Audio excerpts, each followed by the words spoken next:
Bonjour à toutes et à tous. Je vous présente le numéro 1 de la série des tutos d'initiation à Photoshop. Aujourd'hui, je vous propose donc de regarder notre espace de travail, comment il se présente et quelles sont ses principales fonctions. Vous avez donc ici ce qu'on appelle une ligne d'icônes que nous verrons bien sûr un par un, et ici en particulier des espaces de travail que nous allons regarder. Ensuite, vous avez la ligne des menus, avec tous les menus nombreux et copieux de Photoshop. Croyez-moi, ils sont très nombreux. Et il faudra bien sûr voir l'essentiel. Nous ne les verrons pas tous dans le développement de photos, qui est le but de ces tutos. Nous avons ensuite ce qu'on appelle une barre d'options. Cette barre d'options est très importante, nous la verrons tout à l'heure. Nous avons des outils et nous avons des panneaux, ici sur la droite, qui nous permettent de suivre attentivement notre travail. Je vais prendre une photo que j'ai prévue ici. Vous voyez, vos photos, quand on est à plusieurs, se mettent sur cette ligne. Cette photo, donc, je peux la réduire en dimension avec la molette qui se trouve sur votre souris, à condition qu'elle ait été activée. Alors, nous allons regarder d'abord l'espace de travail qui nous est proposé. En règle générale, l'espace de travail, c'est les indispensables, qui, pour l'instant ici, sont neutres. Donc, on les crée, en fait, au fur et à mesure, et on prédispose un certain nombre d'informations que l'on souhaite avoir dans les indispensables. La conception, c'est votre conception. Vous allez réaliser une conception de différents panneaux, et ensuite vous allez, par ce petit icône, créer un nouvel espace de travail. C'est celui que j'ai créé ici, Pierre, qui s'inscrit ici automatiquement. Et vous pouvez créer un ou deux ou trois espaces de travail qui vous sont absolument personnels et qui vous permettent de gagner du temps. Je sais qu'ici, moi, dans mon espace, je vais avoir la navigation, l'histogramme, et bien sûr toujours le panneau de calque, de tracé et de couche qui est vraiment le panneau qui permet de suivre son travail dans Photoshop. Nous le verrons bien sûr en détail. La photographie. Alors on peut, voyez-vous, avec ces petites icônes tirées, pour avoir tous les panneaux proposés par Photoshop. Ensuite, vous avez la 3D, mais nous ne la font pas, bien sûr, le mouvement, qui permet de donner d'autres informations, et ça permet de passer de l'un à l'autre très rapidement, si vous voulez, et donc de gagner du temps, plutôt que de vouloir aller dans Fenêtre, afficher, parce que ici, vous avez tout l'espace de travail de Photoshop, qui vous permet à chaque fois d'amener, si vous voulez, un nouveau panneau. Comme vous voyez ici, je viens d'amener les formes prédéfinies.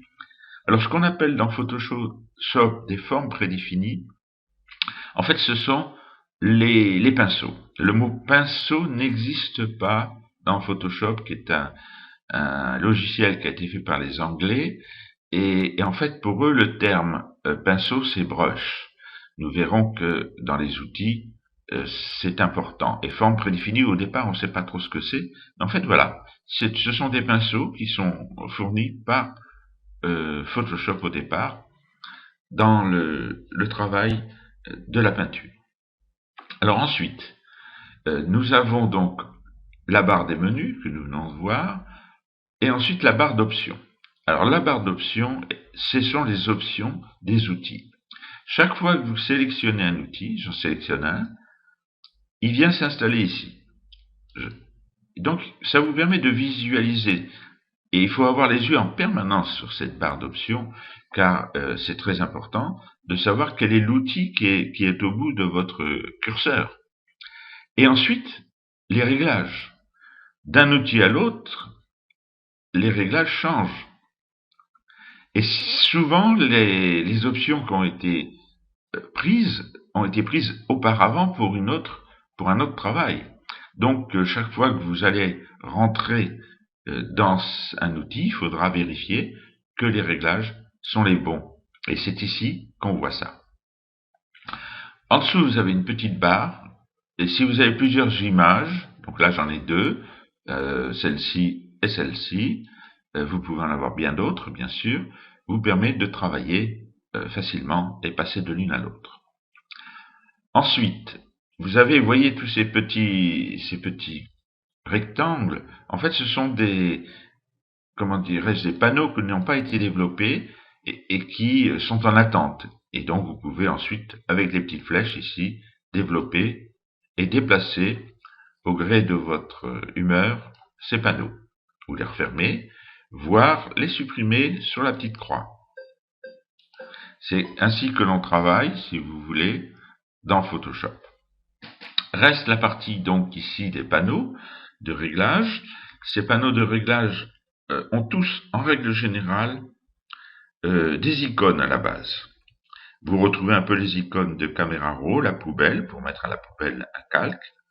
C'est cette icône très importante qui est le carré de création du calque en l'occurrence, ou d'un tracé si vous êtes dans un tracé, ou d'une couche si vous êtes dans une couche. Il ne faut pas oublier que Photoshop est essentiellement un logiciel de création. Donc cette icône doit être connue par cœur, car nous créerons en permanence quelque chose ici. Voilà pour les principales fonctions donc de Photoshop. Reste un dernier point à voir.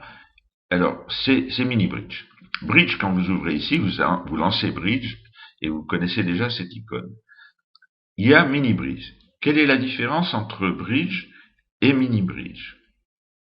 Eh bien, tout simplement, c'est la présentation.